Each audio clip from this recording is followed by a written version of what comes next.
hata dhambi.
Karibuni.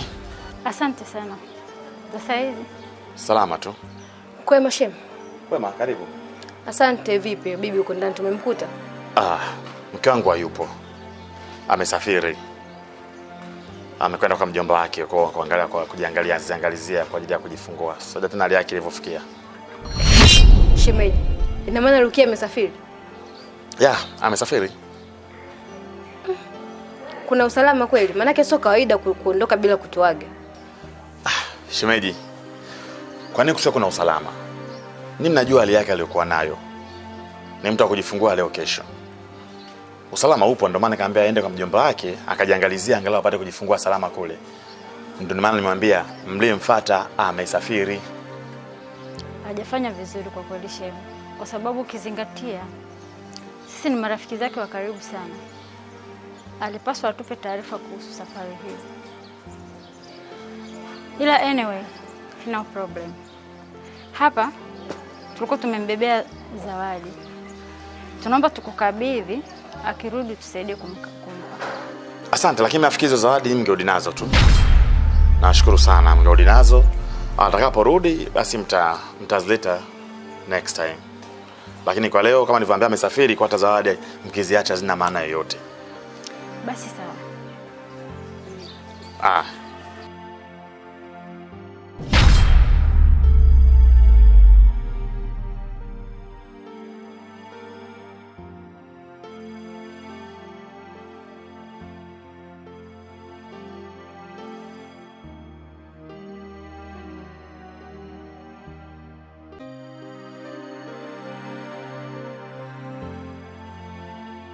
Baba, mbona natangazia watu kwamba mama amesafiri?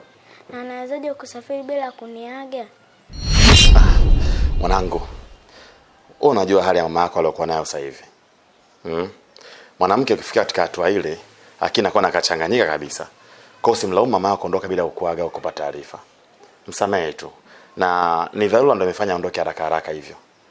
Mbona amesafiri bila kuchukua simu? Maana ile siku mlivyokuwa mnagombana, mama aliniachia simu nichezee game. Na kaondoka na viatu gani? Maana viatu vyote vipo ndani. Kwa hiyo unataka kuniambia simu ya mama yako ipo unayo wewe? Ndio. Hebu nenda kalete mara moja. Changamka.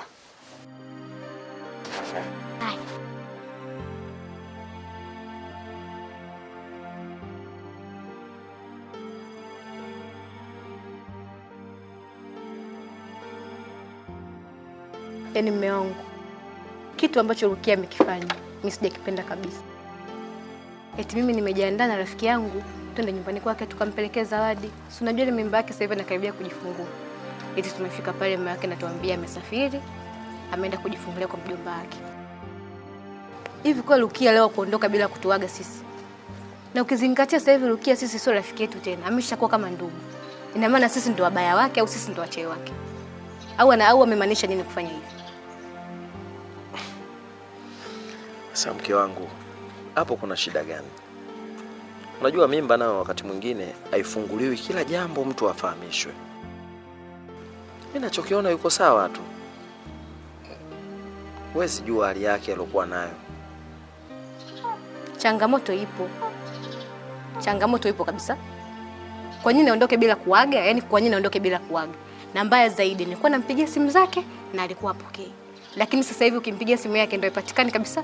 Ina maana ikatufanyia makusudi. Alizamilia kabisa ataondoka ataenda kujifungulia kwa mjomba wake na sisi hatuaje. Sometimes inawezekana mawasiliano au network au simu imeharibika, tusimhukumu mtu moja kwa moja.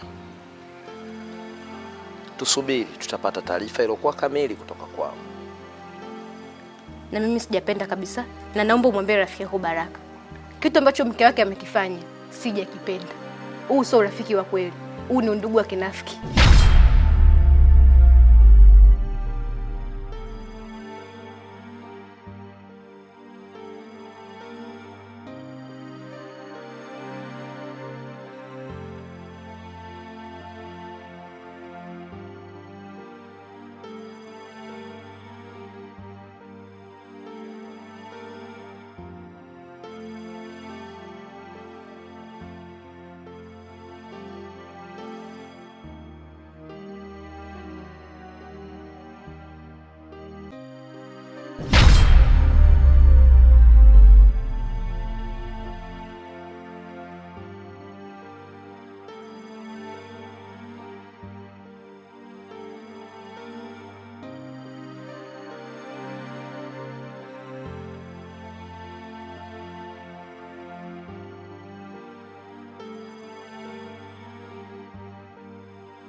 Mke wangu,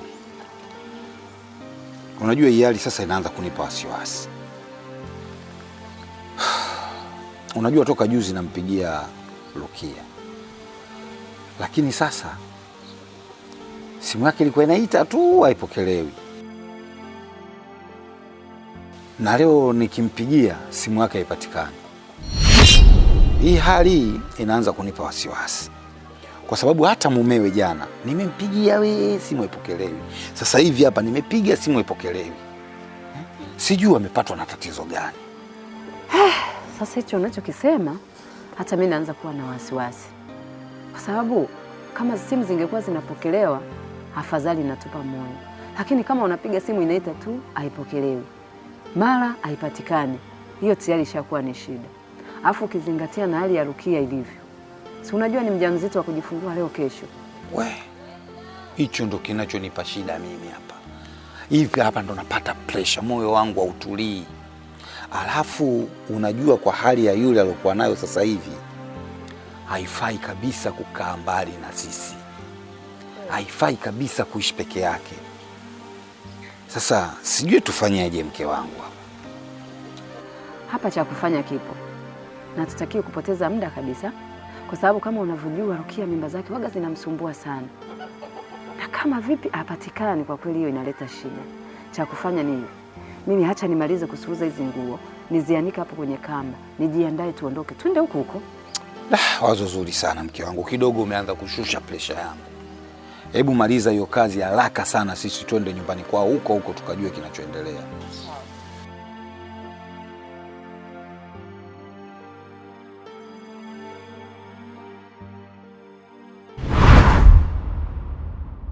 Vipi? Safi.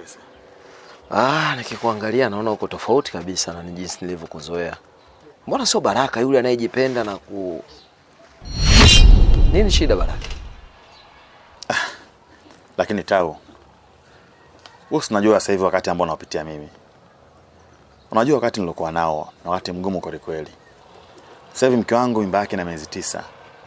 Na muda wote kuanzia sasa anajifungua. Hivyo siwezi kuwa sawa kiakili. Kwa sababu kama unavyojua uzao wake unamsumbua sana. Uzao wa kwanza ulimsumbua kweli kweli. Na upya vile vile muda wote anajifungua. Sasa nikiwa sawa nitadanganya. Hapa nitakuwa sawa baada ya mke wangu kujifungua. Na kama unavyojua ambavyo nampenda mke wangu. Na ndio maana hata pale nyumbani nimemtoa, nimemsafirisha. Nimpeleka kwa mjomba wake akajifungulia huko. Sawa. Maana nilikuwa nimekuita, tuna mambo tunataka tuyaongee, lakini ujio wako, perception yako unavyoiona, unanipa wakati mgumu. Sasa sijui tunaweza tukazungumza. Hatuwezi kuzungumza chochote Tao. Kwa sababu bongo wangu umevurugika kweli kweli. Unaweza kaongea kitu chochote nisikuelewe. Muda huu acha tuende nyumbani kaendelee kupumzika. Wewe ni rafiki yangu. Unajua na mapenzi mazuri kabisa na mimi.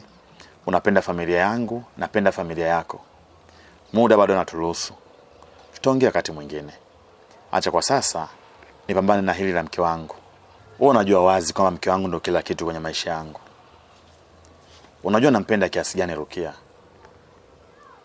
Na hata hapa nimechelewa ni kwa sababu nilikuwa namwandalia mtoto chakula. Ili nimwache katika mazingira salama kwa sababu mama yake hayupo. Ndio maana nimechelewa kwa ajili ya mazungumzo.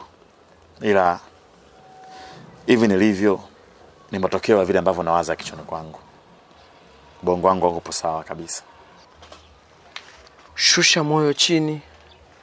Amini Mungu yupo. Sawa? Hivi vingine vipite. Ukivibebelea vyote, dunia kwako utaweza kuiona kizungukuti. Sawa brother? Nimekuelewa.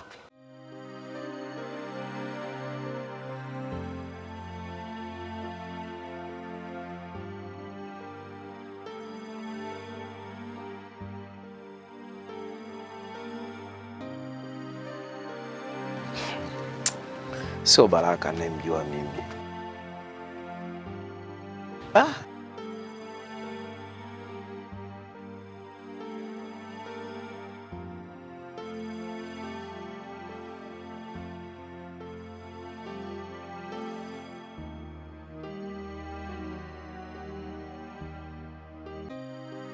Pambo. Karibu mdogo wangu. Asante dada. Na mbona nakuona hauko sawa? Shida nini? Hivi naanzaje kuwa sawa? Wewe kitu ambacho umekifanya Rukia wewe kimekuingia akilini kabisa. Yaani Rukia kuondoka bila kutuaga sisi. Pambo mdogo wangu. Kweli Rukia amekosea. Na urafiki wake tukiuangalia ni wa kinafiki kwa sababu ni mtu ambaye tuko naye karibu sana. Hakupaswa kutuficha jambo kama hili. Tumekuwa naye tangu anabeba mimba. Na kama utakumbuka, mimba yake mwanzo ilimsumbua sana. Kwa kiasi kubwa sana tumeshiriki kumsaidia ile mimba isiharibike. Kila tatizo dogo alilokuwa anapata alikuwa anakimbilia kwetu. So alipaswa kila hatua anayopiga atushirikishe. Kiukweli naweza kusema ametudharau sana. Dada, Rukia ni mnafiki. Anajifanya anatupenda kumbe na lolote. Ina maana sisi angetuaga tu. Yaani angetuaga tu. ndo tungezuia asijifungue. Kwa hiyo sisi ndo wachawi wake, si ndo manake? Aliona sisi akituaga leo tutamloga yeye, tutamuua yeye na mtoto wake wote wakafa. Una haki ya kuumia. Mimi pia naliwazia sana kuhusu hilo.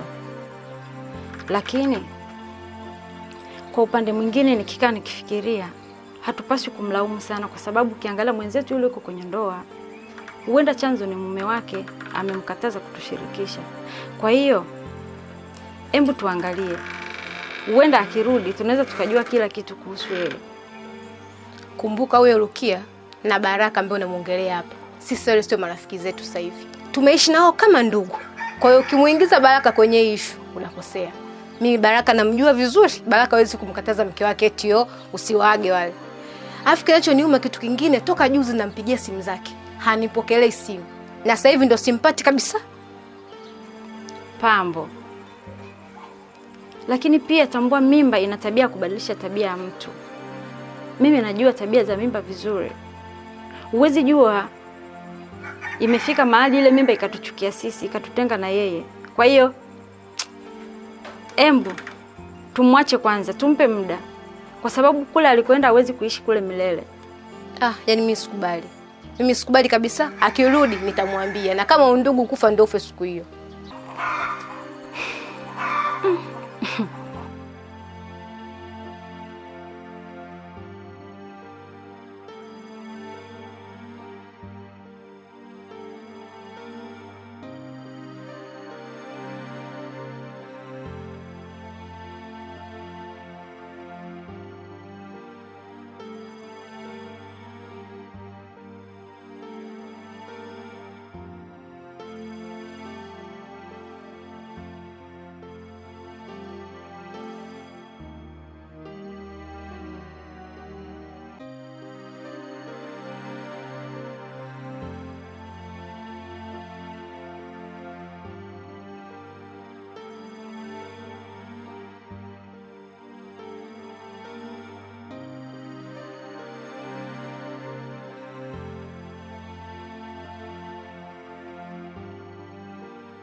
Tumeona bwana tumechoka kwa tukaona bora tuje tutembee huku.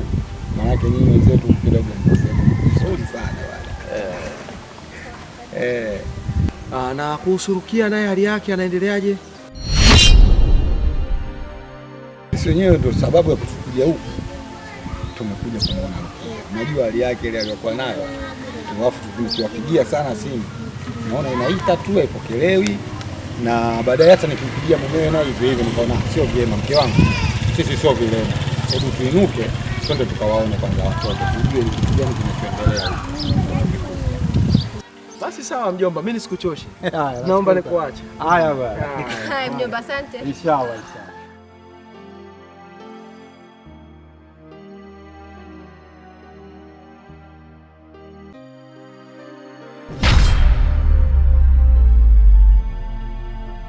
Mnapendana sana eh?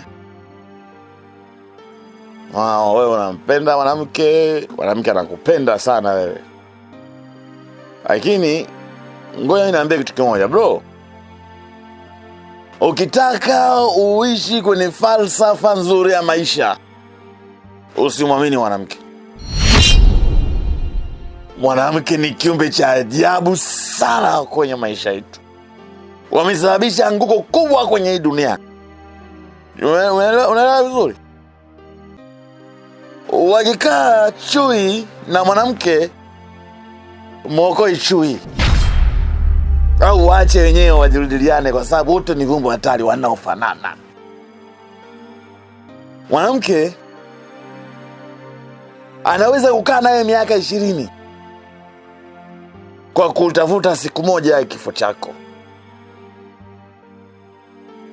Biblia inatufundisha tuogope sana wanawake. Ni viumbe hatari.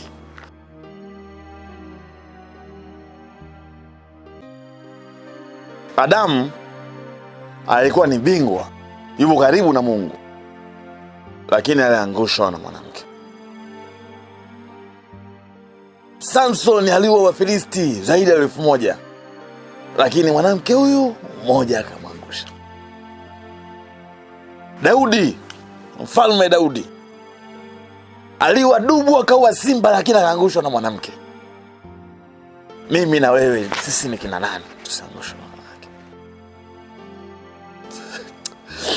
Wanawake wamesababisha anguko kubwa sana kwenye maisha yangu. Leo naishi kwa uongo tu kama digidigi tu kwa sababu ya wanawake hawa.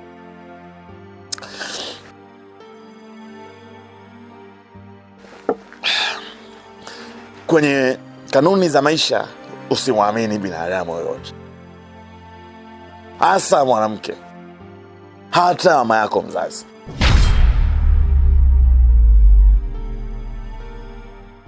Kila anguko kwenye dunia sababu ni mwanamke.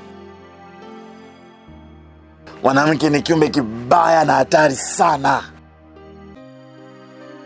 Watu wako jela kwa sababu ya wanawake. Leo kuna watu wamevunjika miguu kwa sababu ya wanawake. Leo kuna watu wana mioyo kwa sababu ya wanawake. Figo zimefeli kwa sababu ya wanawake. Usiamini hawa. Ni wabaya sana kwenye maisha yetu. Cha mwisho,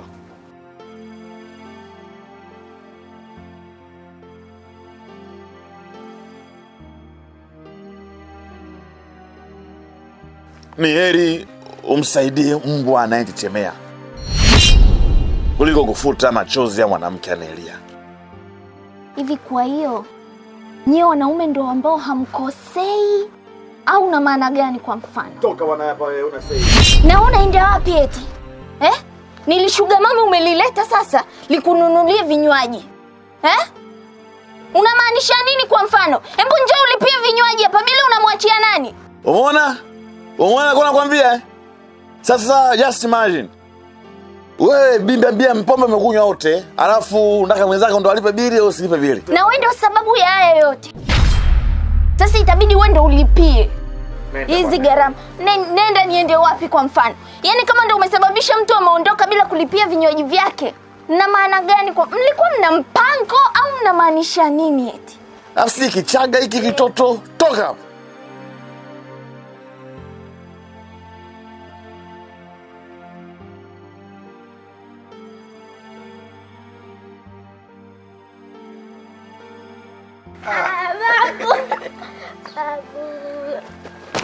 Bibi Mamisi. Jambo. Jambo shikamoo. Marahaba za hapa. Salama. Baba yupo? Mama? Haya, tuingie ndani. Asante. Asante.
Hebu angalia. Hebu nitolee ujinga wako bwana. Unaona nimekuja na sura ya masiala hapa. Nini tena? Kila siku mume wangu nakwambia, kuna kitu yule Baraka na mke wake wanatuficha. Si unaona? Baraka siku tumeenda nyumbani kwake, akatuambia mke wake ameenda kwa mjomba wake kwenda kujifungua. Lakini mjomba huyo amekuja kumtafuta mpwa wake hapa. Ampati kwenye simu, ampati mume, ampati mke. Hapa naona kabisa kuna kitu kiko sawa. Yeah. Hilo ni kweli kwa sababu hata hichi anachokifanya Baraka mimi kwangu kinanikwaza. Tena kinanikwaza kwa kiwango kikubwa sana. Ila nakuwa na subira ndani yake ili kuweza kupisha tu hii hali na hatua ambayo yeye anapita juu yake yeye na mkewe. Baada hapo mimi nitamuita Baraka. Nimueleweshe kwamba ananikosea. Na kama udugu utataka kuendelea hivi basi anatapaswa kujibadilisha. Na kama atashindwa kujibadilisha nami nitafuata vile unachokitaka wewe. Yaani hapa mna cha kueleweshana. Hamna cha kueleweshana kabisa. Wao sasa hivi si wasili na mambo yao. Tuache waishi maisha yao. Wafanye maisha yao na sisi tufanye maisha yetu. Hapana mke wangu. Hatupaswi kufanya hasira. Lazima tuangalie uende ikatugharimu sisi au ikawagharimu wao. Sisi sasa hivi tushakuwa ndugu. Sio rafiki tena. Kwa tunapaswa kuvumiliana kwa maudhi madogo madogo ambayo tunapeana. Tuyavumilie tu, yatapita, tutayazungumza. Mimi hata sijali tena. Sasa mimi natoka mara moja. Wapi? Mambo ya kike bwana, kuna mteja wangu huko mkoani aliniulizia mawigi. Kwa sasa hivi naenda kuulizia bei za mawigi, nimwambie bei na nimtumie sample, akipenda nimtumie. Si umejikamilisha? Wewe. Bwana niache bwana. Ni zawadi sasa basi.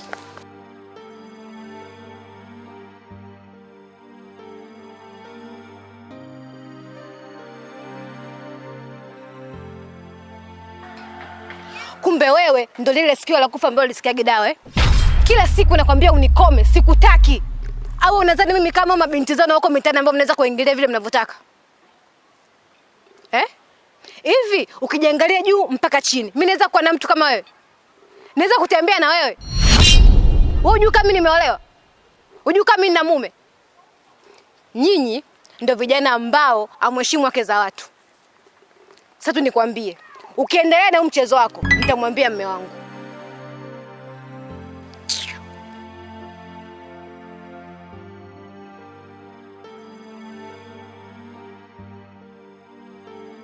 Bahati yako.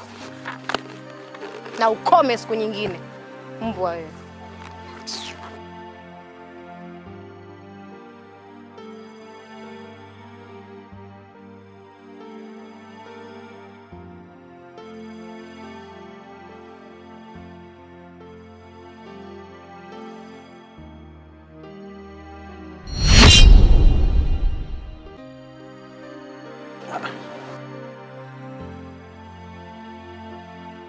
Baraka, mbona toka nimekujua sijawahi kuhisi wala kusikia wewe toka lini umekuwa mlevi?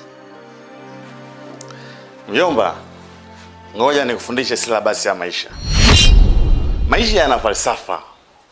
Maisha huwa yanabadilika. Hayaiwi ni mfumo mmoja hata kidogo. Na ndio maana kuna 9, kuna 6, kuna juu, kuna chini, kuna mnene, kuna mwembamba, kuna Mungu, kuna shetani, kuna ndefu na kuna fupi. Hiyo ndio utaratibu ya maisha. Maana yake maisha hayana usawa. Kwa hiyo mimi leo kutana nimelewa, kawaida tu. Wala sikutishe. Karibu nyumbani kwangu. Haya, sawa. Binti yangu yuko wapi? Maana wewe nani? Mke wangu. Mimi mke wangu amesafiri. Mgonge safiri ana wiki 2 sasa yupo amesafiri kazi. Mke wangu. Hivi sisi mwanetu toka lini akawa anafanya kazi? Na hiyo kampuni anaofanya kazi inawezaje kumbadilisha kituo cha kazi mtu akiwa kwenye hali kama ile? Sasa hapo anko tunaingiliana kwenye kubishana. Anko usikilize.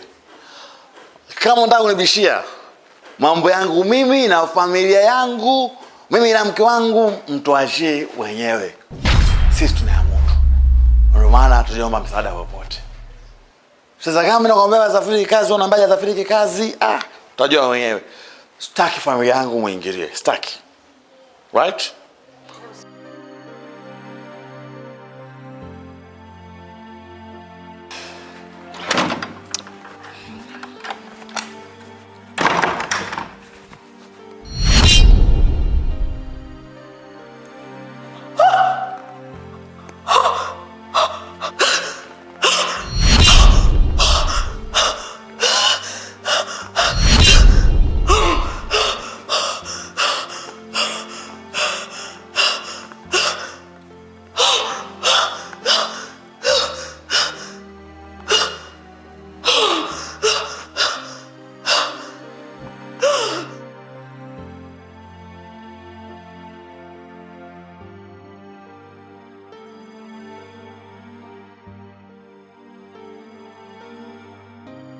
Hapa.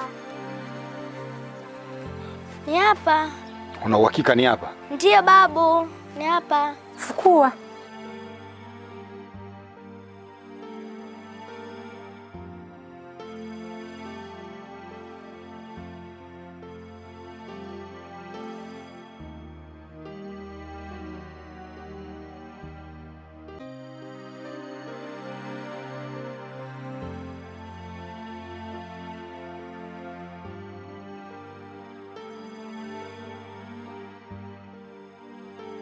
Jomba. Mbona nafanya saya? Ndio. Naomba uniambie ukweli. Mke wangu anakwambia. Asa mjomba, nimeshakwambia kama mke wangu amesafiri jamani. Alafu sijakwambia amesafiri. Na kama mke wangu amesafiri kikazi, hayupo. Usinione mimi mpuuzi. Usinione mimi mjinga. Kama mke wako amesafiri kikazi, imekwaje vitu vyake vifikie? Hivyo usina wasiwasi mjomba wa shangazi. Hivi vitu nimefikia kusahau vitumiki tena. Usitufanye sisi wajinga. Hii simu ni nzima. Simu nzima. Kwa nini uifikie? Niambie ukweli. Niambie ukweli alipo binti yangu. Tena nataka uniambie haraka kabisa kabla sijaamua kupiga simu polisi. Kabla sijaomba msaada wa kisheria. Naomba unieleze ukweli. Lakini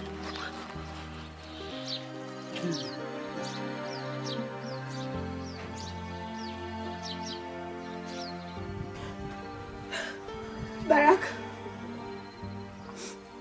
jomba niambie, kofia yako imefikaje kwenye mwili wa mume wangu? Naongea naye Baraka, kofia ilifikaje kwenye mwili wa mume wangu?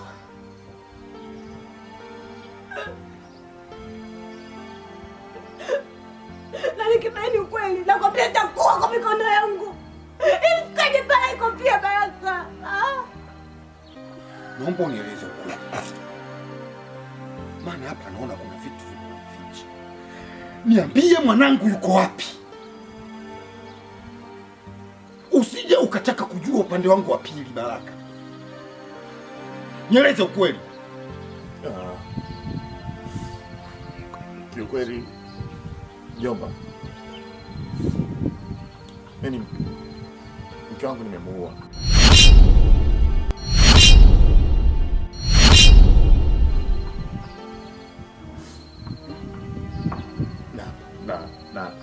Na nimemuua kwa sababu kwa maisha yetu ya ndoa nilikuwa nampenda sana mke wangu, lakini nilifikia hatua ikawa nimechoka. Rukia, siwezi kuelewa kabisa. Mimi ni mwanaume wako, mimi ni mume wako wa ndoa. Lazima usikize nataka nini kwenye ndoa yangu. Mimi ninachokihitaji ndio wewe ambacho utakao kifanye. Nimekwambia nahitaji tuongeze mtoto. Tazama, mtoto na miaka 9 anakimbia mwaka wa 10. Hatuna mtoto mwingine. Kuna watu wanatoka nyuma yetu, wanaoana, wanakuwa na watoto zaidi ya 3. Sisi bado mtoto mmoja ule ule. Maana yake nini? Kama hauhitaji kunizalia niambie. Kama hutaki tuongeze mtoto niambie, ili mimi nijue moja. Kule kuna kona sitaki. Yaani Baraka unajisikia unachokiongea? Aliyekwambia kuzaa ni mashindishano nani? Wamezaa wale, wache wazae. Sisi tuna mipango yetu. Na anayekudanganya si eti mimi ndio sipendi kuzaa ni nani? Kuzaa ni mpango. Tunapanga tuzae na tutazaa. Unasaulika kama kuzaa ni mpango ya Mungu. Mungu akitaka tuzae hata sasa hivi tutazaa. Yaani unavyoongea wewe unavyonilazimisha kuzaa. Yaani ni kiasi kwamba mimi na watoto chumbani. Inatakiwa niwaweke tumboni kwangu, alafu niwazae nikuzalie wewe mume wangu. Hapana. Tumsubiri Mungu akisema tutapata watoto. Yaani uzao wa wewe na mimi unamsingizia Mungu. Mungu anausikaje? Kama Mungu angekuwa hitaji kupata mtoto, usingepata hata mtoto wa kwanza. Usingepata. Mimi sio mjinga Rukia. Mimi na akili timamu sana. Ninajua kila kitu. Tazama, hata haki yangu ya ndoa sasa hivi napata kwa ratiba. Mimi ni mume wako. Napataje haki ya ndoa kwa ratiba? Hivi, jamani mume wangu. Yaani umesahau kama tunaongelea sebleni na mtoto yupo ndani atatusikia. Yaani umesahau hicho kitu. Mpaka unaweza kuongelea masuala haya. Acha sikie kwa sababu ndio umesababisha. Wewe ndio umesababisha. Wanapangia ratiba mimi? Wananipangia ratiba? Halafu ninajua kila kitu, na ndio maana kila unapofikia kwenye mzunguko wako unanitafutia sababu ambazo hazina maana yoyote. Unahusisha vigomvi ambavyo vina maana yoyote. Tutapata mtoto kwa staili hiyo kweli? Tutapata mtoto kwa hiyo staili? Sawa. Mimi nimekuona umepaniki sana. Yaani umepaniki kiasi kwamba hata sikuelewi. Si unataka mtoto? Tutazaa. Si unataka tuliazane huko ndani watoto wawe kibao, si una hela kuwalisha. Mimi kuzaa sio shida. Tutazaa ili nikufurahisha kwa sababu nakuheshimu mume wangu. Na sitaki kukupoteza. Hakuna mtu naye mheshimu hapa chini ya jua zaidi yako wewe babangu. Tutoa familia. Nakupenda. Tutazaa. Sikiza nikwambie Rukia. Tafakari maneno ambayo nimezungumza. Sijapiga kelele bila sababu. Tafakari na upate majibu yaliyo kamili. Na kama hauhitaji kwenye ndoa yetu kuongeza mtoto, ni bora niambie, ili kama mwanaume niweze kufanya maamuzi ambayo ni maamuzi ya sahihi, maamuzi ya kiume. Maamuzi gani? Yaani inaonekana kwamba ulikuwa ushapanga maamuzi yako ya kufanya tukio. Unatafuta kuleta chanzo kisa mtoto. Baba, wewe fanya, lakini mimi kuzaa nitazaa. Mume wangu. Mbona na kujamaliza?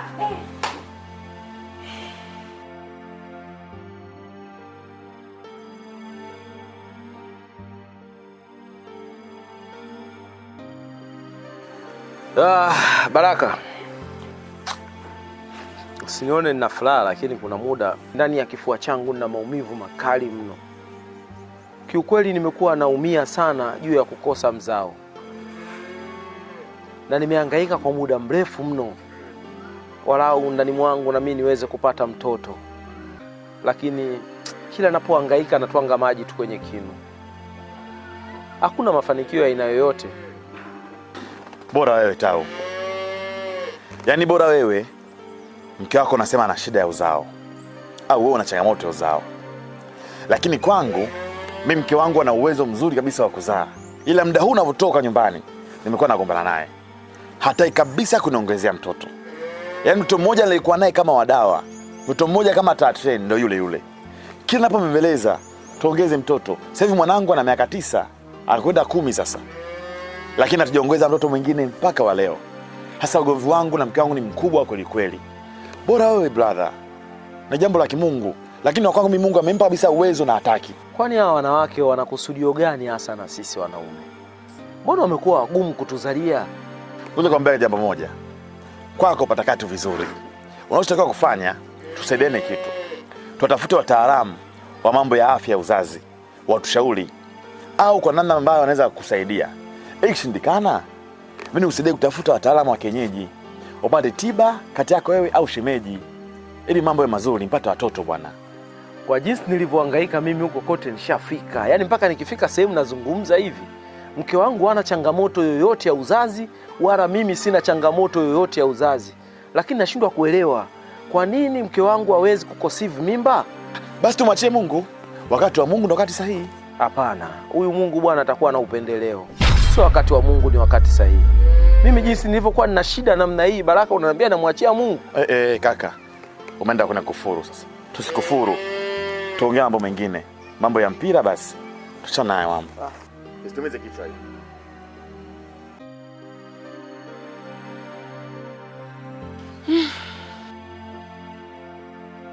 Vipi shemege yupo? Wala taarifa. Kaenda wapi? Sijui.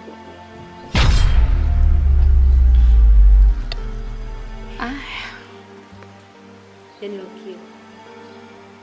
Sasa hivi Tausi mwenyewe kabisa. Mume wangu sasa hizi anachelewa kurudi nyumbani. Tawi ilikuwa 2:00 tu yuko nyumbani. Lakini sasa hizi anarudi siku ya mama. Simu ya mume wangu nilikuwa naishika muda wote ambao mtajisikia. Na naingia popote napotaka. Lakini sasa hivi hata ukitaka kuwasha tochi na maikapata.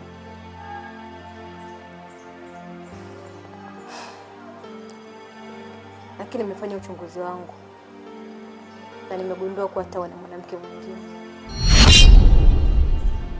Mbaya zaidi, sijafanikiwa kujua mwanamke ni nani.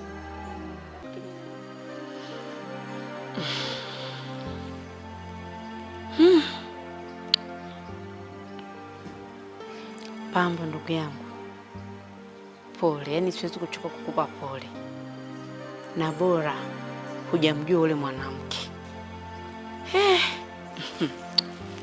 Hatari. Ila unajua unapenda kujipa pressure eh? Unajipa pressure mwenyewe eh? Maisha sasa hivi, mwache kwanza mwanaume awe huru. Shemeji anakupenda wewe tu, wivu wako. Afu mwanaume kuweka pattern kwenye simu yake ni kitu cha kawaida. Yaani ni cha kawaida sana kwa mwanaume yoyote, akiamua tu kuweka pattern anaweka. Unaelewa ndugu yangu? Na tena kuhusu kuchelewa kurudi. Yeye ananichekesha, yaani kama mtu uishi Dar es Salaam. Hizi foleni wewe uzioni? Wenda kuna foleni ndio imemsababisha chelewe kurudi nyumbani. Yaani wewe unahisi tu mambo mengine.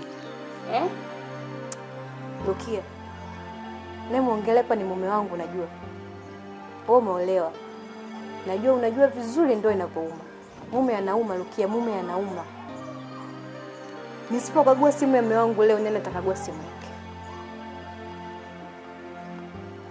Nisipomtekea mume wangu leo, nani atamtekea? Mimi mwenyewe najua hapa tunemwongelea ni shemeji yangu, yani mume wako wewe. Mimi nakwambia ni kitu cha kujisolve wewe. Usije ukapata pressure uje ukauma bure kisa mwanamke mwenzio huko ana enjoy mwenyewe huko ndugu yangu. Wewe jua tu kufocus na shemeji huko ndani. Kauli nzuri, story nzuri na yeye, mapenzi mazuri, relax huko ndani. Unajua akipata raha huko ndani hawezi kuhangaika. Tatizo wewe unapenda kujipa mapresha, mawazo mengi. Badilika. Mimi sikushauri tu kwa nia mbaya. Mimi nakwambia tu kwa nia tu ya kusolve maisha yako. Unaelewa mama? Usiwaziwaze sana bwana, mimi na imani umenielewa. Yaani mwenyewe sipendi. Kila siku tunashauri jambo moja. Bwana badilika. Mama, na shemeji atabadilika. Haya. Mimi mwenzio nataka niondoke. Wewe nenda bwana. Maana hata chama na tunishauri hapa mimi sikioni. Wewe nenda tu. Haya, wewe jipe stress tu kisapate. Kuna wenzao wanapitia mambo makubwa wewe, vitu.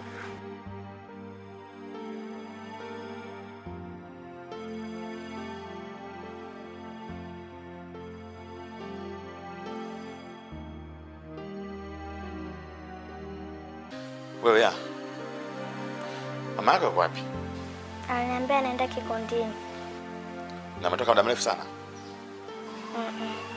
Aya. Hata kama atarudi saa ngapi? Hajaniambia. Ananiambia tu naenda Kikondini basi. Basi chukua chakula kwenye friji upashe ule, sawa? Sawa?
Asante kwa kuchagua Vodacom. Namba unayoipigia inatumika kwa sasa. Napiga simu.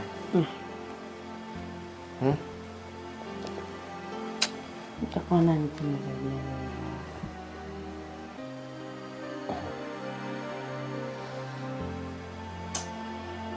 Sasa piga simu, ni saa hizi ni saa ngapi?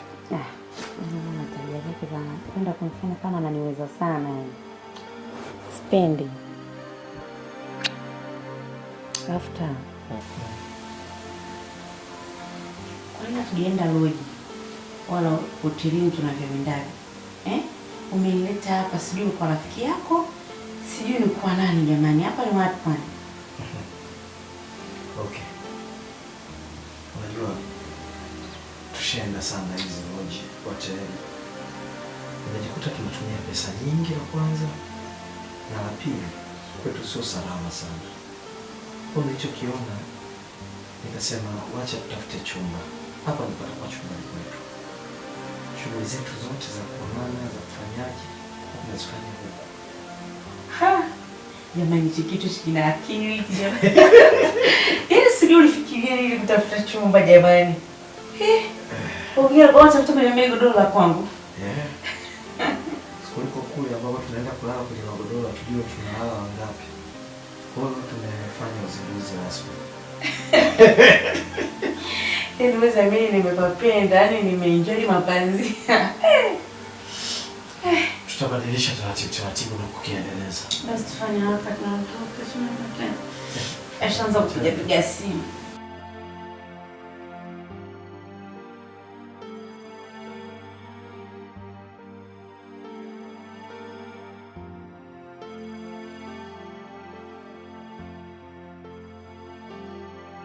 Nayopiga haipatikani kwa sasa. Tafadhali jaribu tena baadaye. The number you're calling is not reachable at the moment. Please try again later. Namba unayopigia haipatikani kwa sasa. Tafadhali jaribu tena baadaye. The number you're calling is not reachable. Please try again later. Unayopiga haipatikani kwa sasa. Tafadhali jaribu tena baadaye. The number you're calling is not reachable at the moment. Please try again later. Namba unayopigia haipatikani kwa sasa. Tafadhali jaribu tena baadaye. The number you're calling is not reachable. Please try again later.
Tumepitiliza.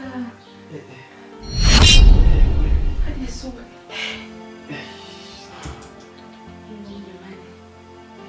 Sitakwenda kwa baraka. Nimelala nje. Nimelala nje na nyumbani. Nimeondoka.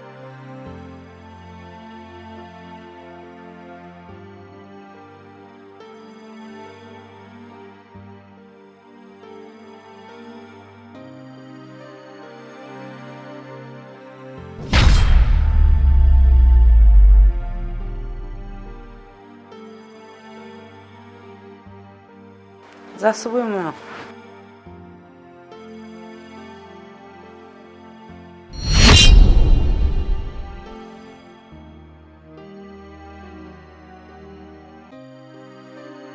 Umerudi sasa hivi asubuhi, ulikuwa wapi?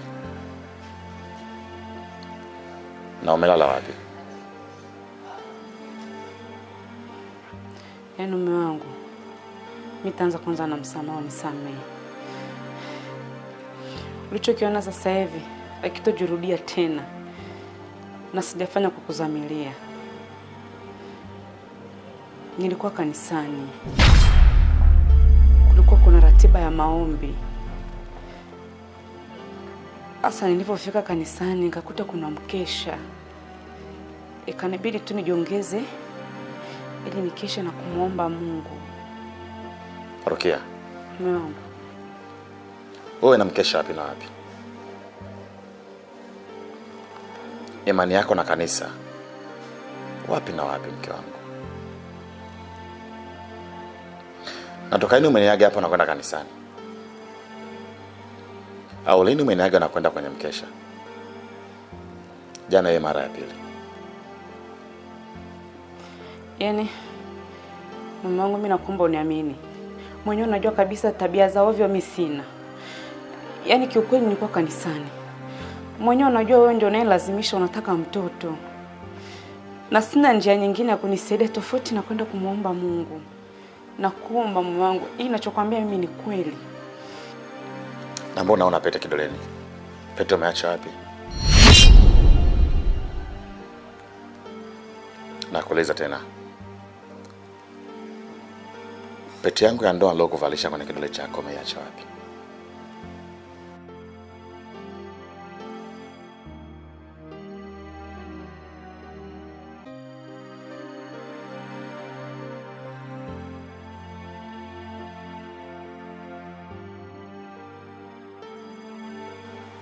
Yaani pete mume wangu.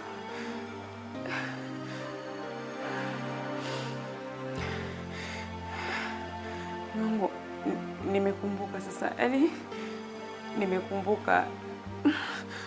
Mchungaji ndo alisema tumpe pete aiombee, aipe baraka. Pete nimesahau hapo madhabahuni. Yaani nimesahau kuichukua. Na kwa hili tenda kuifuata. Ni mchungaji gani mwenye akili timamu ambaye anaweza kumvua mwanandoa pete ya ndoa ili aweze kuiombea? Na amekuruhusu umesahau pete madhabahuni. Mimi sio mtoto mdogo. Ni mtu mzima na akili timamu. Ni mwanaume niliye kamili.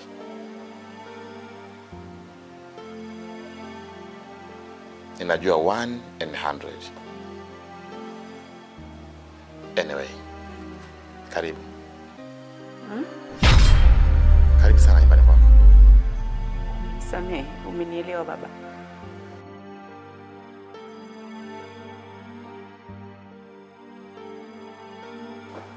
Umenielewa lakini.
Kaa mume wangu. Uko salama? Ya, niko sawa. Una uhakika? Ya. Niliona tu nikuulize kwa sababu hujalala nyumbani na unarudi sasa hivi asubuhi. Kuhusu kuto ku Mume wangu. Ndio kwanza umerudi. Hapa ni nyumbani kwako. Na mimi ni mke wako. Nipo hapa masaa 24. Sasa hivi ungeenda bafuni kuoga, ukapumzika kidogo. Alafu baadaye tutazungumza vizuri.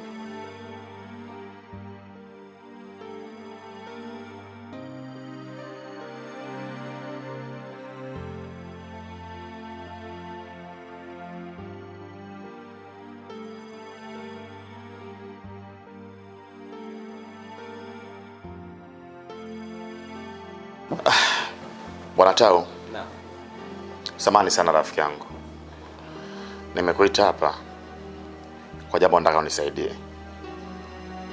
Na Kama unavyojua sina mtu mwingine kumshirikisha. Wewe ndio family friend yetu. Mke wangu ananikosea sana, kiasi ambacho mimi kama naume naumia kweli kweli. Ndo yangu naiona chungu sasa.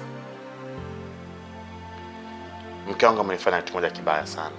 Muda mwingine ni kama kujifedhesha, lakini naamini kushirikisha wewe sio fedhea. Huwezi amini, leo Rukia amerudi nyumbani asubuhi. Mke wangu amelala nje. Ameondoka jana, amerudi leo asubuhi. Nampigia simu yangu usiku mpaka saa 8. Hapokei simu. Anakata. Na sikujua alikuwa wapi. Namuuliza mke wangu, umelala nje, umelala wapi? Ulikuwa wapi? Ananiambia alikuwa mkesha kanisani. Sasa imani ya Rukia au imani yetu na kanisa wapi na wapi? Na lini sisi tumekwenda kwenye mkesha? Hatuna historia hiyo. Lakini pia ndo tuseme sasa kweli umekwenda kwenye mkesha kanisani, umeshindwa kuniaga mimi mumeo? Na hata kama umeshindwa kuniaga physical, face to face, umeshindwa hata kunipigia simu, kunitumia message je? Mimi namuweka kwenye kundi gani mke wangu? Na kama ambavyo unajua Tau, mimi nampenda sana Rukia. Nampenda sana mke wangu. Sina mwanamke nimpendaye kama ambavyo nampenda. Upendo wangu kwake hauna kipimo. Ila katika haya nawezaje kuyavumilia? Kwa nini nimekuita Taufiki? Uangalie namna gani ambavyo unaweza kunisaidia kwa hekima zako. Kwa sababu akili yangu peke yake haiwezi katosha. Tafadhali nisaidie kwa hekima zako. Ya, nimekuelewa Baraka. Rukia, kiukweli katika hili umemkosea sana mumeo. Tena umemkosea kwa sababu umelala nje pasipo kumpa taarifa. Katika hili mimi sitaki tuone nani ambaye amekosa zaidi. Tukitafuta huko hatuwezi kumaliza tatizo. Kiuhalisia shemeji umekosea, muombe radhi mumeo ili jambo liishe, tufungue ukurasa mwingine, tuishi maisha yetu yenye furaha na amani kama hapo awali. Mimi nafikiri ndio njia ya busara ambayo tukiwa tuifanye kwa wakati huu. Tafadhali shemeji, muombe radhi mumeo jambo liishe.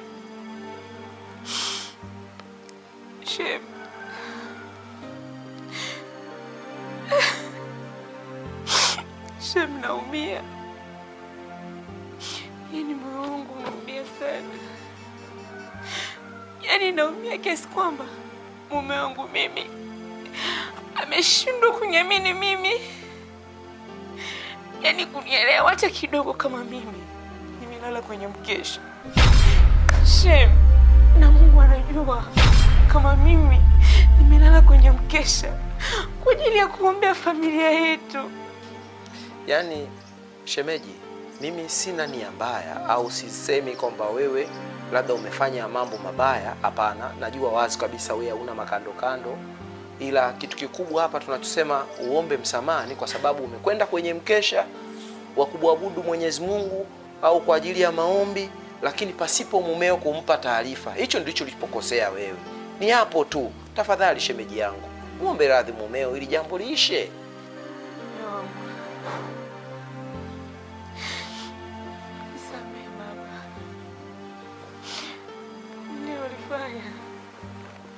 Siwezi kujirudia tena. Nakuheshimu na nakupenda pia. Nakuthamini kuliko kitu chochote. Sipendi mambo ya kijinga kutugombanisha. Na sipendi vikao baba. Naomba unielewe. Basi futa machozi. Futa machozi. Mimi nimekusamehe lakini sitajirudie tena. Ndio maana nikamuita Tao hapa aje angalau atusaidie. Kwa sababu mimi na hasira sana. Hebu naenda kanisubiri chumbani. Nenda chumbani.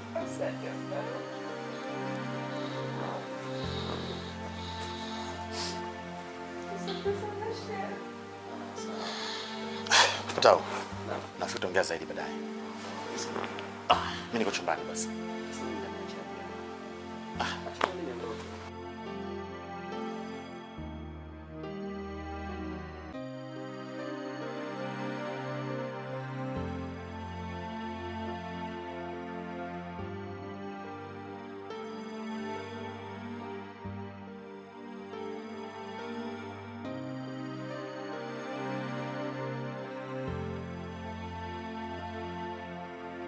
Jamani,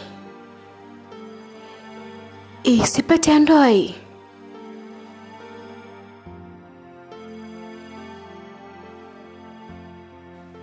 Itakuwa imefikaje kwenye swali ya mume wangu? Ina maana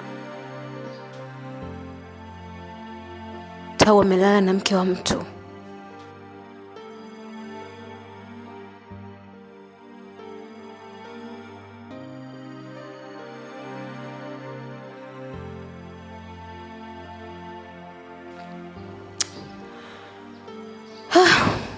Anyway.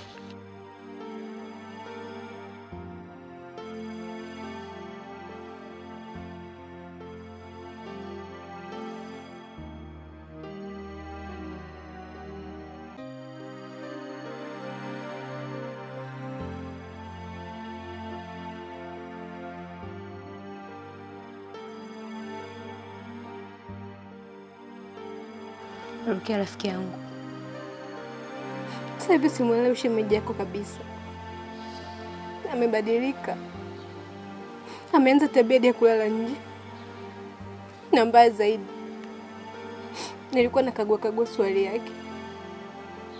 Cha ajabu nikakuta pete ya ndoa. Tena ya mwanamke. Pete ya mtoto wa kike? Mbona shemeji anaanza tabia za ajabu hivyo jamani?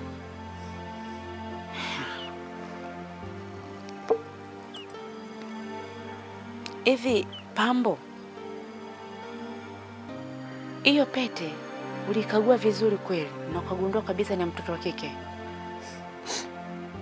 Mimi ni mtu mzima, najua kutofautisha mpunga na mchele. Ni pete kabisa ya mwanamke. Ama kweli shemeji anafanya vitu vya ajabu, alafu anaanza kujifunza tabia chafu.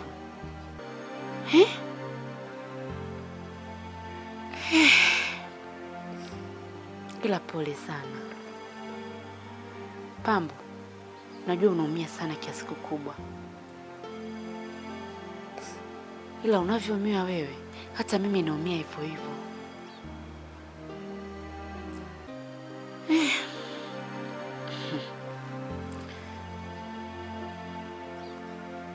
Lakini hiyo pete unayo? Hapo ndio umefeli. Yaani ile pete ungekuja nayo ungenikabidhi mimi mwenyewe, ningejua jinsi ningedili na shemeji. Basi hapo umeiacha, umempa fursa shemeji ya kuirudisha alipoitoa.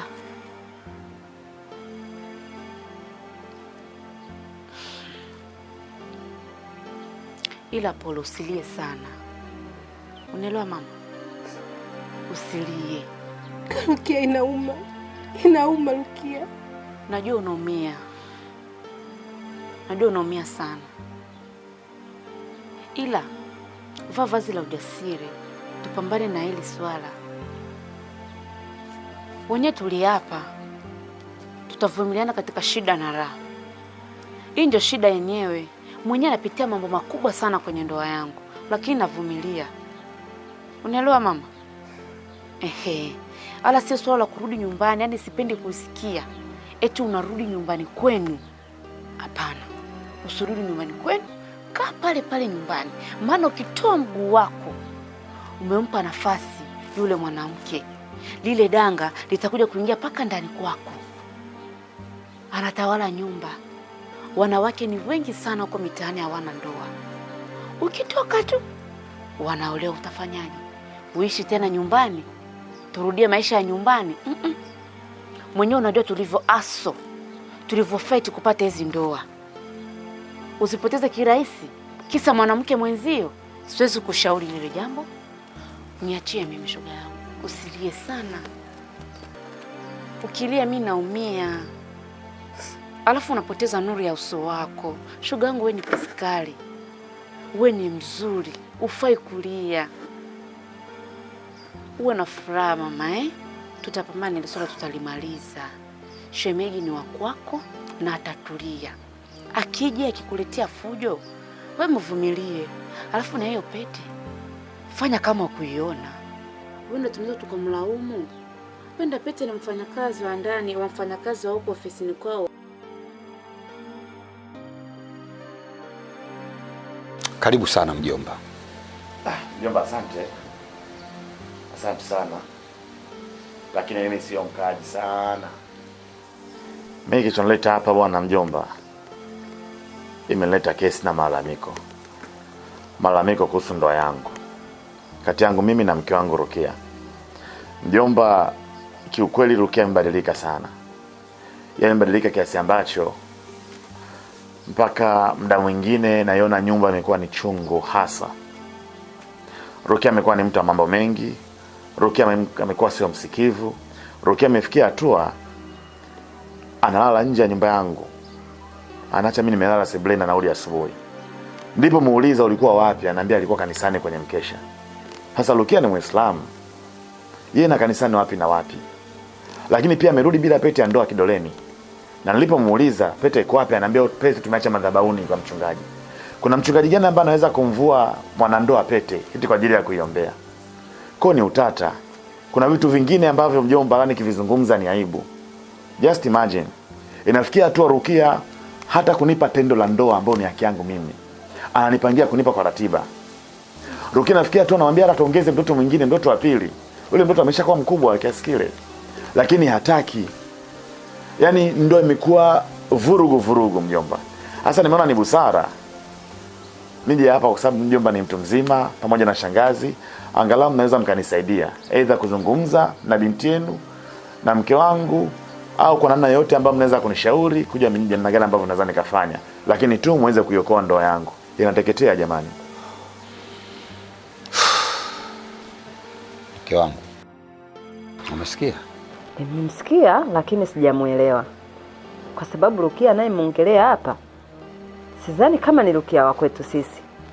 Ukizingatia yule Rukia tumemlea katika maadili ya dini kabisa. Sasa sijui. Mimi ndo nashangaa na mimi ndo nachanganyikiwa hapa. Hivi unajua yule mimi ni mwanangu, ni mtoto wa dada yangu, na toka alivyofariki mama yake, maana yake nimemlea mimi na shangazi yake ndo huyu. Kiukweli kabisa kwa malezi aliyolelewa yule mtoto na makuzi ya yule mtoto hanaga mambo mengi kabisa. Sasa nashindwa kuelewa, huyo Rukia ambao umemletea mashtaka ni huyu wa kwetu sisi au kuna Rukia mwingine amefanana jina na mwanangu mimi? Mjomba, Rukia ni mke wangu. Nawezaje kumfananisha? Na nimekuja hapa kwa ajili yake yeye. Mjomba, kikweli Rukia amebadilika. Rukia mnemjua nyinyi, sio Rukia huyu sasa hivi. Na kama ingekuwa Rukia huyu hata mimi nisingeweza kumuoa. Lakini Rukia amechange. Tabia ya Rukia sasa hivi sio hata nzuri kuitazama. Tafadhali mjomba na shangazi, mnisaidie. Mke wangu amebadilika kabisa. Mnisaidie kuokoa ndoa yangu jamani. Ndoa yangu inazama mjomba. Ndoa yangu inazama shangazi. Ongeeni na mtoto wenu. Zungumzeni vizuri na Rukia aweze kujirekebisha. Sikiliza mme wangu. Haya maneno yanaweza kaa na ukweli au yasiwe na ukweli. Lakini kiuhakika zaidi ingependeza hata Rukia mwenyewe angekuwa hapa. Lakini Rukia hizi tabia kalisi kwa nani? Na kazitoa wapi? Ikiwa nimemlea mimi mwenyewe na mimi mwenyewe sina tabia kama hizo mme wangu, mimi nishawahi kulala nje hata siku moja? Haya sasa huyu Rukia hizo tabia za kulala nje, sijui na kuvua mapete, sijui na kufanya yale mambo yote, kayatoa wapi? Mke wangu, hata mimi nashangaa. Sasa labda nikuulize wewe bwana, umeamua kuja nyumbani kwangu kunitukana ama umeamua kuja nyumbani kwangu kunidhalilisha? Kwa sababu mimi, kama utakuwa umemchoka mwanangu, ni vyema ukamrudisha. Hapa hajaua. Mke wangu, hawa vijana wana mambo mengi. Kuna uwezekano mambo ya kwake yeye anamfanyia binti yetu, alafu yeye ndo anakuja kuwahi kushtaki hapa ili mradi sisi tumuone binti yetu afai. Sasa nisikilize kijana, kama ukiona huwezi kuishi naye, mrudishe hapa, hajaua hapa. Na wewe sio unatoka huko unakuja kunitukana mimi. Hivi mfano mimi ningekuwa baba yako, nilie kuzaa wewe, ungeweza kusubutu kunieleza ujinga wako? Mimi hapa kama hizi sitaki bwana. Mimi huwezi kuja kunidhalilisha na mke wangu nyumbani. Ala. Sisi ni watu wa heshima. Anakuja kuzungumza nini huyu? Unazungumza ujinga kabisa. Wewe kama ukiona umeshindwa mrudishe. Basi. Sawa. Mjomba. Shangazi. Asanteni sana. Huyu vipi bwana? Yaani anataka kuja kunitukana mimi nyumbani kwangu. Tuonekane sisi hatukulea mtoto vizuri. Upumbavu anafanya yeye alafu anataka kumsingizia mwanetu. Haiwezekani.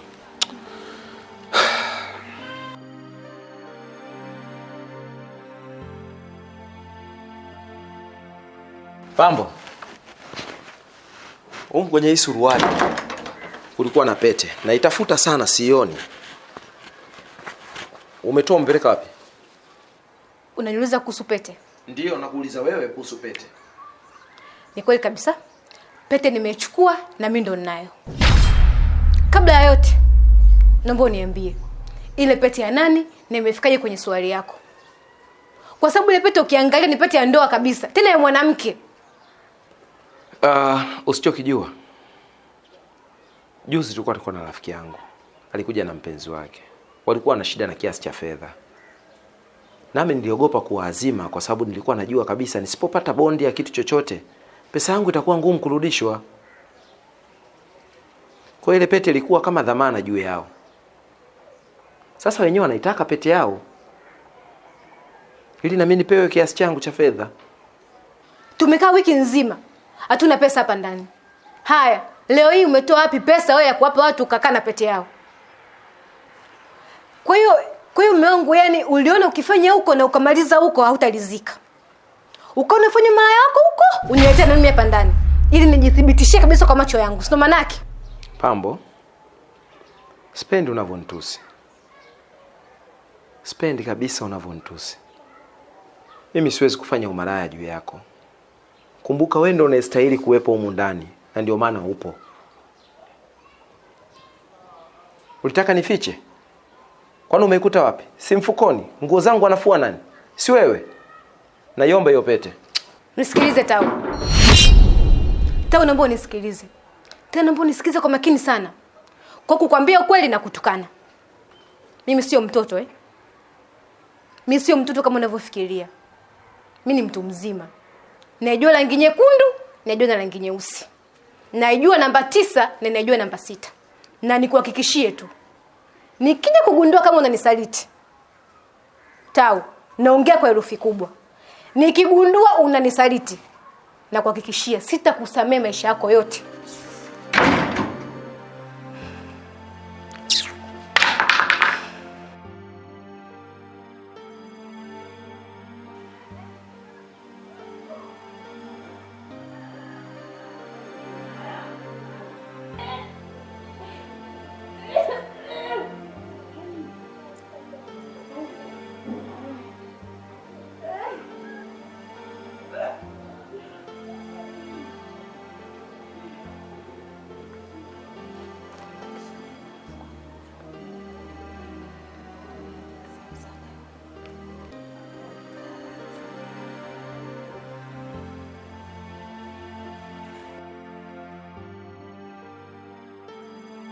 Sitaki umind, maana wewe uchelewe unanikurupusha sijui na nini. Nimekusurprise tu, kuna kitu nataka nikwambie.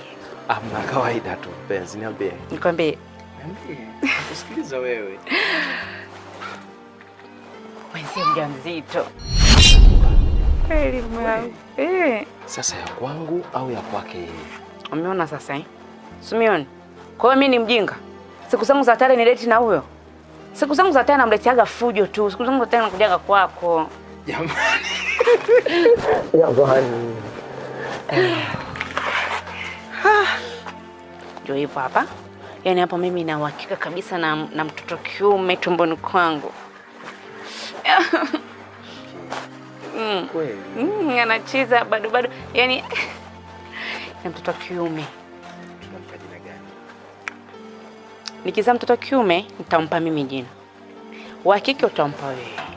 Mimi akiwa wa kike nitamuita Melissa. Sasa hapa bora nikuache.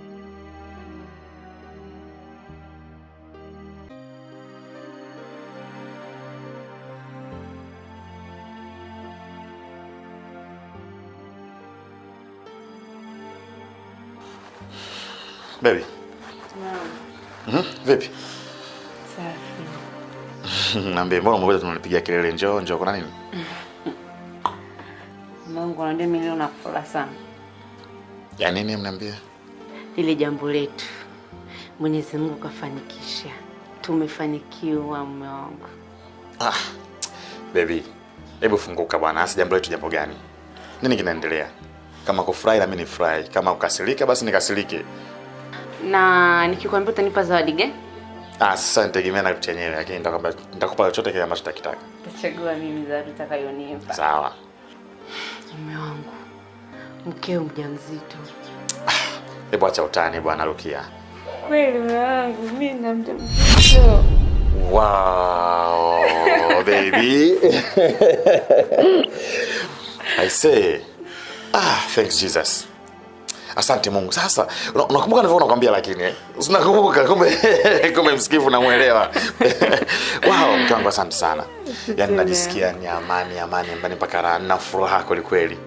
Hongera. Asante, tumshukuru tu Mwenyezi Mungu. Mungu ni mwema kweli. Mtu mwingine muda sahihi. Wewe, mtoto chumbani njoo kwanza.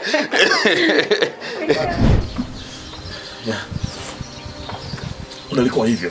Kwa hiyo mimi nikalea mimba kwa mapenzi yangu yote. Nikalea mimba, nikampa mapenzi yote mke wangu, nikamjali. Lakini mimba ilipofika kubwa ya miezi 9, kipindi ambacho mke wangu anakaribia kujifungua, ndio nikakutana na habari ambayo ilivunja kabisa moyo wangu. Habari ambayo nikatakata kabisa moyo wangu na ikanifanya nichukie kila aina ya mwanamke mbele yangu.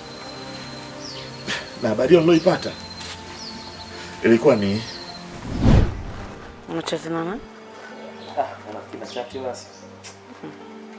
Nafikiri na chati basi mpenzi wangu. Wala nilikuwa najaribu kukufanyia transaction ya pesa wala uweze kushika chochote kitu, lakini naona mtandao uko chini hapa.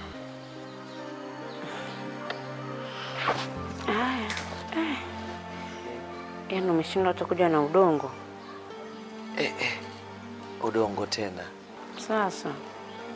Haya. Na huko kichwani umegombana na Chanuo. Mwanao. Mwanao anataka niweke mguu. Aftao. Wewe unakuja mapema. Unakuja muda wote kuja hapa. Hata kama mimi umenichoka. Basi kuja hata kwa ajili ya mwanao. Mwanao anaenjoy akikuona. Yaani hapa ameanza kurukaruka tu aliposikia uwepo wako. Sawa. Mimi sio kwamba sipendi kuja. Napenda sana, lakini wakati mwingine naogopa. Asije akaona nipo karibu sana na familia yake, akaanza kuhisi kitu. Kwa ndo maana kaa kimya, naumia na miss kweli mwanangu. Naumia, unapisa kwa nguvu. Hamna kidogo. Mwanangu, mimi najua nakuelewa kila kitu. Alafu hapo sikuwa sitakuja. Njoo muda wote. Hapa si niko rafiki yako. Ukiwa unakuja atafikiria unakuja kumwona yeye. Kumbe unakuja kuangalia kitu chako, yani kichanga chako. Yaani kimefurahi kila ruka. Alafu kuhusiana na ile swala sijui la kuachika. Tuendelee sema tulipo, yani mpaka sasa hivi tuliopo. Changamoto labda kwako. Maana mimi yuko ni kuacha. Nani akae na mwanaume anayeongea sana? Yaani mwanaume anaongea kama speaker. Nani akae naye? Na uba moyo wangu upo. Kila anapofanya hapa transaction ngome inakuwa. Tau. Basi mwage mtoto. Niage na mimi. Jamani, yaani wewe unajua tu la nayopata nikiwa na wewe. Umeenjoy, umemwona baba Jamani.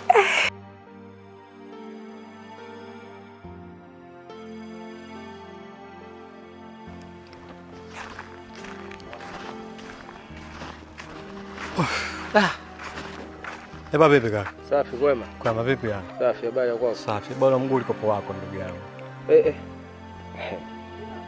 Sawa. Shida yangu rafiki yangu ule mzigo wangu. Sema kweli nina shida sana rafiki yangu. Mke wangu anaumwa. Hivi nilivyokuambia yuko hospitali, sina hata shilingi 10. Hiyo ndo changamoto yako. Mpemba ndo maana watu hawakutaki wewe unajenga kwa ajili hiyo tu. Usamirifu kwako mdogo sana. Haya, niambie wewe, asubuhi upo nyumbani kwangu, mchana uko nyumbani kwangu. Kila napoingia Mpemba ametoka hapa, kila anapoingia Mpemba ametoka hapa. Ungekuja jenga kwa nyumbani kwangu, hela ungepata wapi? Sikia nikwambie, mimi kazi nimefanya kwako. Wewe fika kama kazi nimefanya kwako, mimi nitapata kwa nani? Kuna muda unatakiwa uwe mvumilivu, kama wewe unakosa na sisi wenzio tunakosa vile vile. Wewe kila wakati huyo ni manake asubuhi upo nyumbani kwangu, mchana uko nyumbani kwangu. Mimi ndio maana nilikwambia hela ya kujenga kwa wakati huu sijajiandaa. Kila mtu ana shida, kila mtu ana tabu, kila mtu anahangaika anavyojua yeye. Sasa kuuguliwa kwako wewe kusiwe kero kwa wenzio. Bwana unanichosha bwana Mpemba. Tafuta hela sehemu nyingine, fanya mambo yako. Mimi tarehe 1 nitakupa hela yako. Shida yako ni nini? Tao vipi? Poa, nakwaje Baraka? Safi. Bwana si kelele muda mrefu. Yani I say, huyu bwana huyu fundi mjenzi. Alikuja akajenga pale nyumbani kwangu. Sasa kila nilipokuwa mwanzoni nilimwambia kabisa, sasa hivi sina hela. Akalazimisha wewe nigie chochote mimi nitafanya. Kafanya hiyo kazi, sawa. Lakini tulichokubaliana nitampa. Sasa kila anaponiona basi huyu bwana toka amemaliza kufanya hiyo kazi. Basi sikaua akauki nyumbani pale. Bro sikiliza. Huyu bwana mimi nimefanya kazi nyumbani kwake. Ile kazi kanipa hela nusu, bado nusu. Hivi nilivyokuwa mimi mke wangu yuko hospitali na hali yake mbaya. Nimetoka nyumbani kwake, bahati nzuri bahati mbaya bahati nzuri sijamkuta.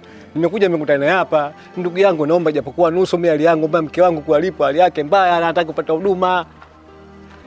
Basi usijali. Sasa angekuwa hajajenga ajifikirie hiyo nusu angeitoa wapi? Basi nafikiri jambo la kawaida, tukudaiana vitu vya kawaida. Kama jamaa anavyosema mke wake anaumwa, kibinadamu tuna kitu tunatujua namna gani ambapo tutafanya. Pole sana kwa kubuliwa bwana. Nishapoa. Sasa unamdai shilingi ngapi bwana? Wewe unamdai shilingi 80. Niombe japokuwa ni shilingi 40, nipe japokuwa nusu, 40. Basi mimi nitoe. Basi mimi bwana ndugu yangu, rafiki mwenyewe unajua, si ndio? Mimi naelewa. 40. Asante sana ndugu yangu. Mungu akusaidie ndugu yangu. Amina amina. Mungu akuzidishie baraka na akupe moyo wa imani hiyo. Wewe akupe roho kibinadamu. Shukrani sana. Asante ndugu yangu. Bwana, wewe utaongea bwana baadaye ndugu yangu. Mimi nitachoka ngoja nifike nyumbani kwanza. Nitakuja nyumbani.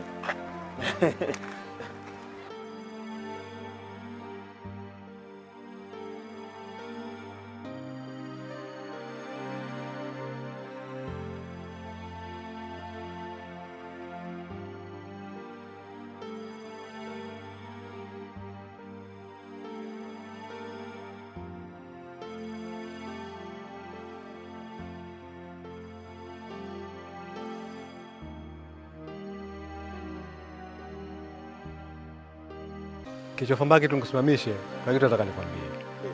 Yule rafiki yako sio mtu. Kafanyaje tena? Yule rafiki yako ana mahusiano na mke wako. Unasemaje wewe? Nani kinachokwambia? Sio mimi, watu wote hapa kwa kitongojika wanaelewa. Kwa jamaa na kusaliti kwa mke wako. Sema anashindwa hata kukwambia. Hebu acha utani bwana. Yaani mitaa watembea na mke wangu? Nakwambia vipi? Hata hiyo mimba yenyewe alikuwa naye mke wako sio ya kwako.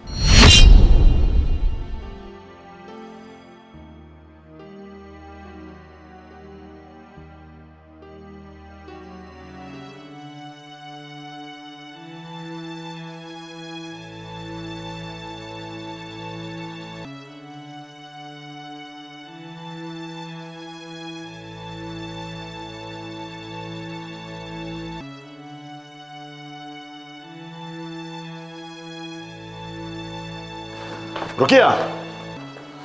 Rukia! Rukia! Ma.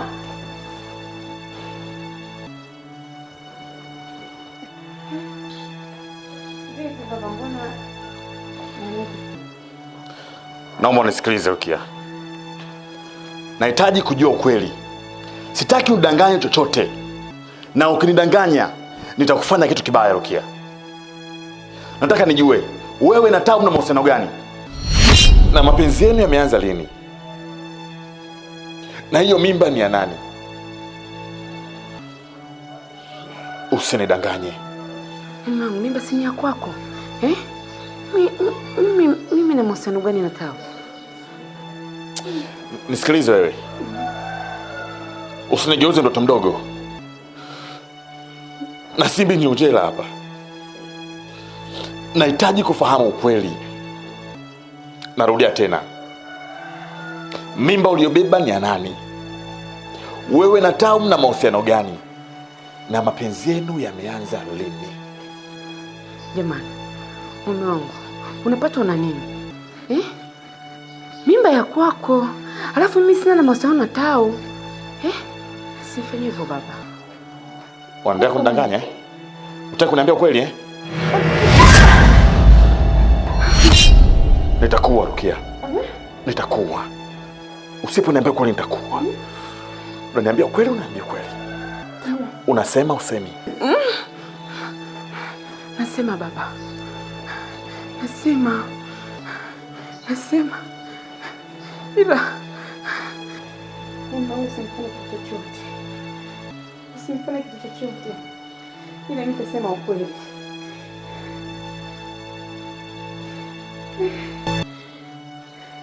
Hiyo kweli. Katika maisha yangu yote sijawahi kukupenda. Niliolewa tu kwa sababu saidi familia yangu.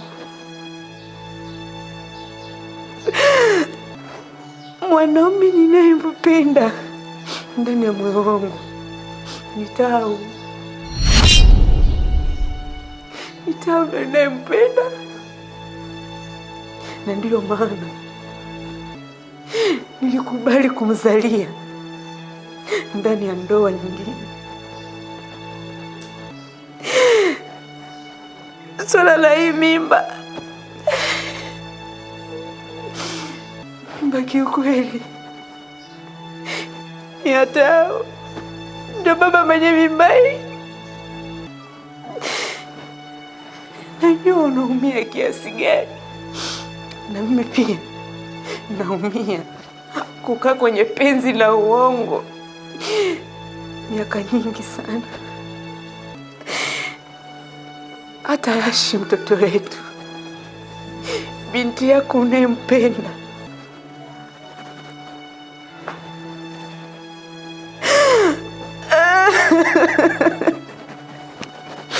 sio damu yako, naye pia ni damu ya Tau vile vile. Najua nimekosea kiasi kikubwa, ila naomba unisamehe. Naomba unisamehe. Unasemaje wewe? Rukia, sio tu kunisaliti peke yake. Umenifanya nichukie kila mwanamke ambaye atakuwa mbele ya macho yangu. Hautaki kuishi tena wewe. Nikikuacha uishi nitapata dhambi.